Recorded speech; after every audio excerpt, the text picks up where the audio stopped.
En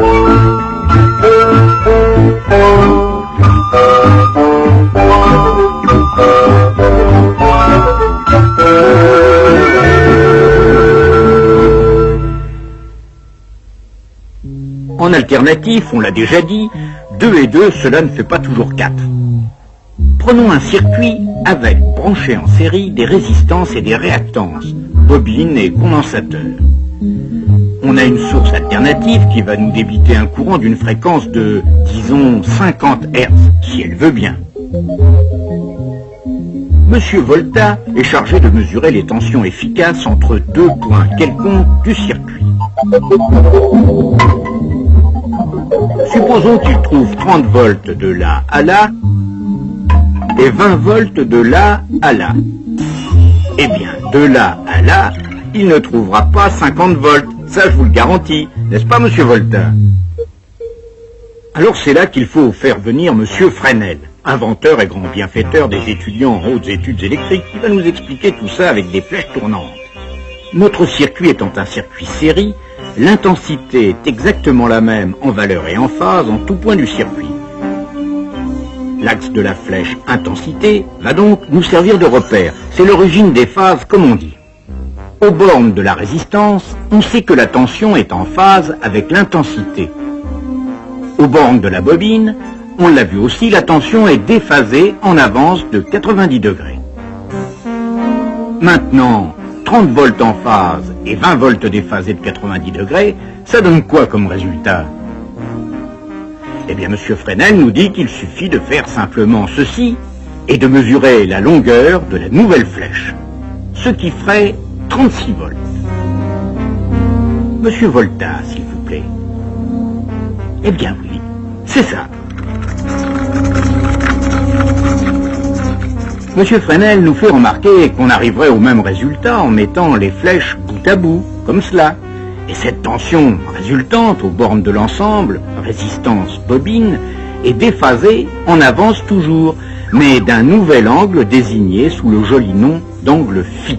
Notre mathématicien de service fait remarquer que cela se calcule très facilement, mais ce n'est pas le moment. Sachez seulement que cet angle phi joue un rôle très important pour les problèmes de puissance, mais continuons nos réjouissances.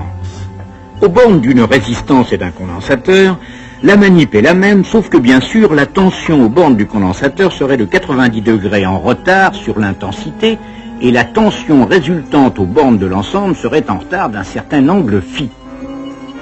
Et aux bornes de l'ensemble bobine-condensateur, il va trouver combien, monsieur Volta? Eh bien, il trouve 0 volts. Remettez-vous, monsieur Volta.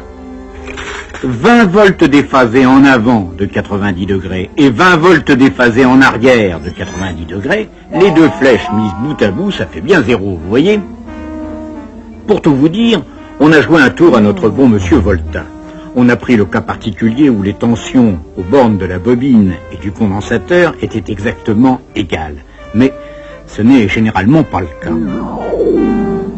Ainsi, la tension résultante et le déphasage aux bornes de l'ensemble se calculent grâce à ce diagramme fort simple. Remarquez, on aurait pu épargner à monsieur Volta tout ce tracas de mesure de tension en se servant simplement des valeurs de la résistance et des réactances.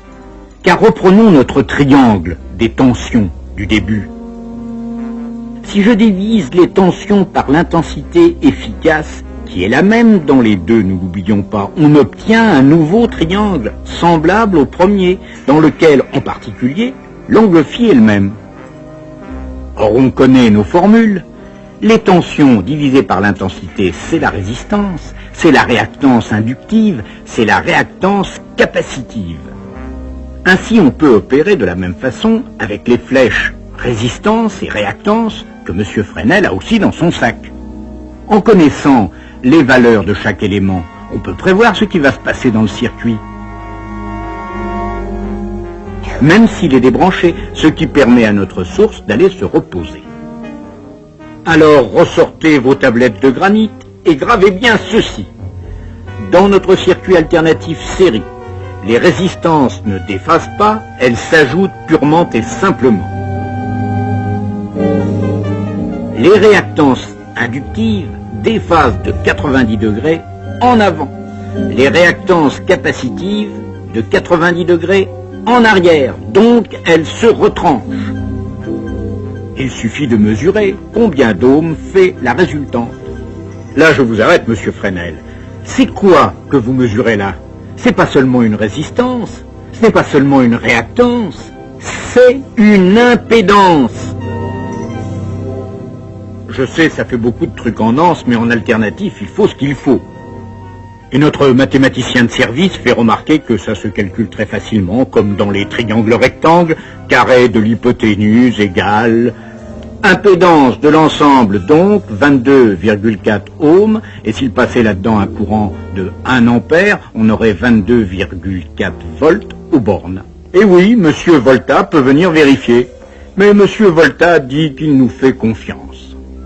D'ailleurs, il ne passe aucun courant puisque notre source est allée se coucher.